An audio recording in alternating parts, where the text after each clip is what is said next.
In this video, we are going to study harmful microorganisms. These harmful microorganisms, we classify them into two different types. First one is a group of microorganisms, group of harmful microorganisms which causes disease, and they are called as pathogens. And second one is a group of harmful microorganisms which damages objects around us. An example for this is fungi. Okay, so in this category, first of all, we are going to study fungi in detail. Fungi are nothing but harmful microorganisms. They are considered to be harmful micro. These fungi are heterotrophic in nature. That means for their survival, they depend upon others for their nutrition. And these fungi mainly grows on leather bags, leather items, jute objects, or cloth piece. Generally,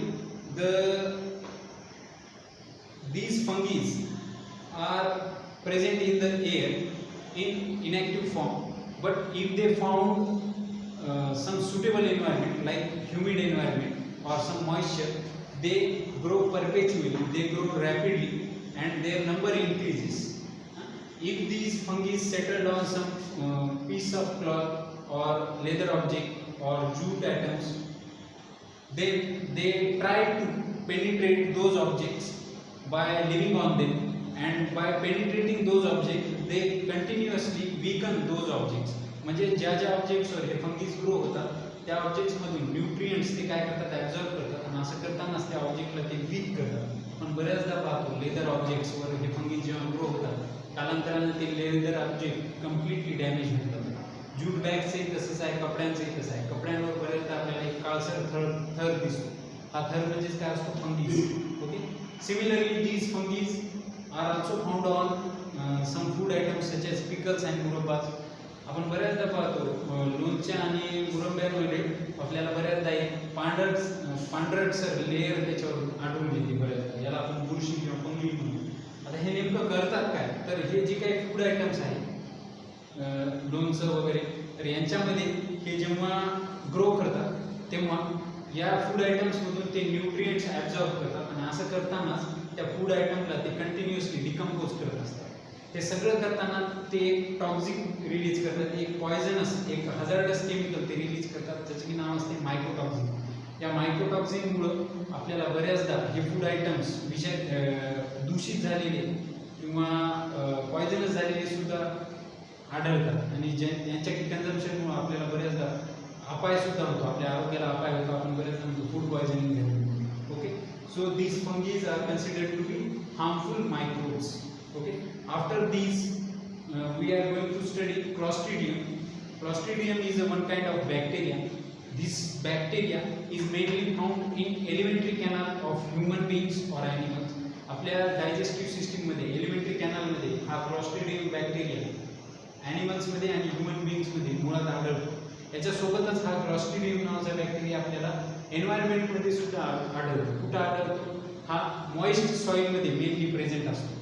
बऱ्याचदा moist सॉइलमधून किंवा आपल्या बॉडीमधून बाहेर पडणाऱ्या waste प्रोडक्टमधून सुद्धा water, air कंटॅमिनेट होते, आणि याच्यामधून सुद्धा हा क्लॉस्ट्रिडियम बॅक्टेरिया आपल्यापर्यंत येऊ शकतो.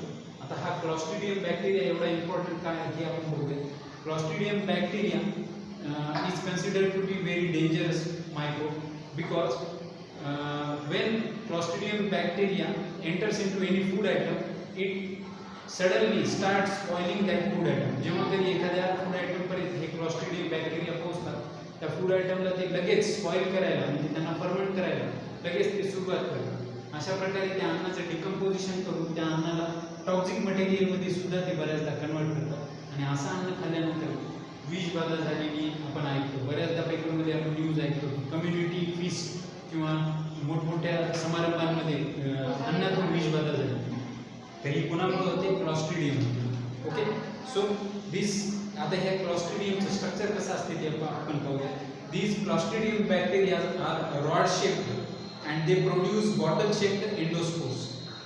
यांचं स्ट्रक्चर, यांना जर आपण कंपाऊंड मायक्रोस्कोप खाली ऑब्झर्व केलं तर रॉड शेप्ड स्ट्रक्चर आपल्याला दिसेल.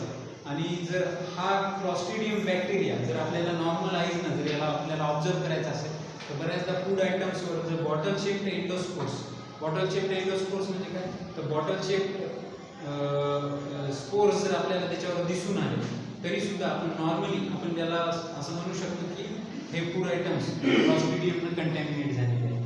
Okay, in this way this clostridium is considered to be harmful and it is considered in the category of harmful microbes. Okay, या क्लॉस्ट्रीडियम बॅक्टेरियाचा अजून एक विशेषण असं आहे की they cannot withstand along with normal oxygen level. म्हणजे हे क्लॉस्ट्रीडियम अनएरोबिक रेस्पिरेशन परफॉर्म करतात.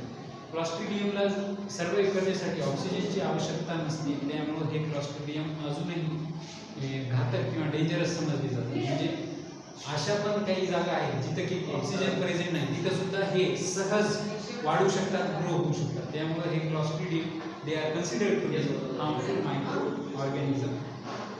After this we are going to study some other harmful microbes. आपल्याला माहिती आहे की मायक्रो ऑर्गॅनिझम यांना जनरली आपण क्लासिफाय करतो 4 वेगवेगळ्या टाईपमध्ये: fungi, protozoa, bacteria and viruses. आता या चौघांपैकी कोणतं जरी फॉर्म असला तरी हे आपल्यासाठी हार्मफुल आहे. आपण पाहिलेलं आहे की वेगवेगळे बॅक्टेरिया ज्यांच्यामुळे की वेगवेगळे डिसीजेस होतात. फॉर एक्झाम्पल TB हा एका बॅक्टेरियामुळे होतो, मलेरिया एका प्रोटोझोआमुळे होतो. आपण हे डिस्कस केलेलं आहे.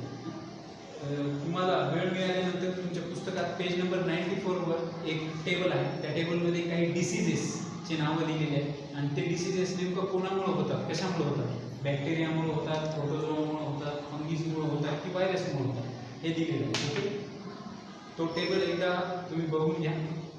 इथं आपला हा चॅप्टर संपतो. इथून पुढच्या व्हिडिओमध्ये आपण एन्व्हायरमेंटल मॅनेजमेंट हा चॅप्टर सुरू करणार आहोत.